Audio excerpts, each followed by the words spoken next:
আলহামদুলিল্লাহ, আমরা প্রত্যেক জুমায় কিছু সুন্নতের কথা বলে থাকি। যেহেতু সামনে আমাদের শীত, কি বলেন, শীত চলতেছে না, শীতের মৌসুম।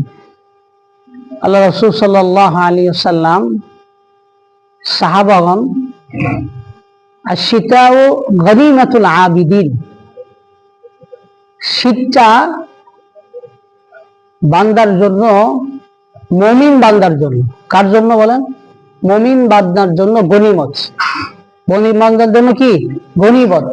অন্য জায়গায় আসছে কিতাবের মধ্যে, সাহাবা একরাম এই শীতকালকে বসন্তকাল মনে করতেন, মানে এটা আমল করার সুযোগ মনে করতেন। তো এখন রাত হইল 14 ঘন্টা, কয় ঘন্টা? কয় ঘন্টা বলেন? আর দিন হইল 10 ঘন্টা। দিন দেখতে দেখতে চলে যায়। আর রাত কিন্তু 7:30টায় আমাদের নামাজ হয়, 7:15, 7:30টায় নামাজ হয়।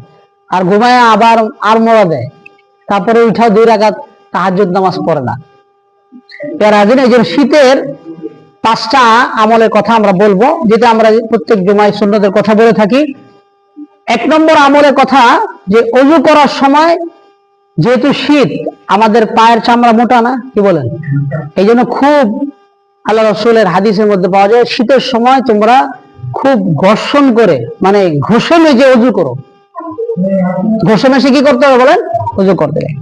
2 নম্বর হাদিসের মধ্যে আসছে, মানুষ যদি কষ্টের সময় ওযু করে, এই যে সে ঘষে মেজে ওযু করলো শীতের সময়, এই জন্য আল্লাহ তাআলা তার জন্য জান্নাতের দরজাগুলো খুলে দেন। 2 নম্বর হলো শীতের আমল তাহাজ্জুদ পড়া। কি পড়া বলেন? তাহাজ্জুদের অনেক সময়, এখন কিন্তু আযান হয় সে 5টায়, আপনার তাহাজ্জুদ 5টা পর্যন্ত সময় থাকে, নামাজ হয় 5টা কত? 50-এ। এই জন্য পেয়ারা হাজির, আমরা আল্লাহর বান্দা হিসেবে আল্লাহর সাথে সম্পর্ক হবে না তাহাজ্জুদ ছাড়া। 3 নম্বর হলো রোজা রাখা। মা বলতে যাদের অনেক সময় রোজা ভাঙতে হয়, এই দিনটা অনেক ছোট হয়, এই সময় রোজা রাখবেন। যাদের রোজা ভাঙছেন তারা রোজা রাখবেন। 4 নম্বর হলো জামাতে নামাজ পড়া। জামাতে শীতের সময় নামাজ পড়াটা খুব কষ্টকর, কারণ ওযু করতে হবে। এই কারণে অনেকে নামাজে জামাত ছেড়ে দেয়। আল্লাহ রাসূল বলেছে, এইগুলো কাজ তো আপনারা করেনি, কিন্তু এই শীতের মৌসুমে একটু গুরুত্ব সহকারে করবেন। 5 নম্বর হলো শীতের মধ্যে গরিবদেরকে কাপড় দান করা। কি দান করা বলেন?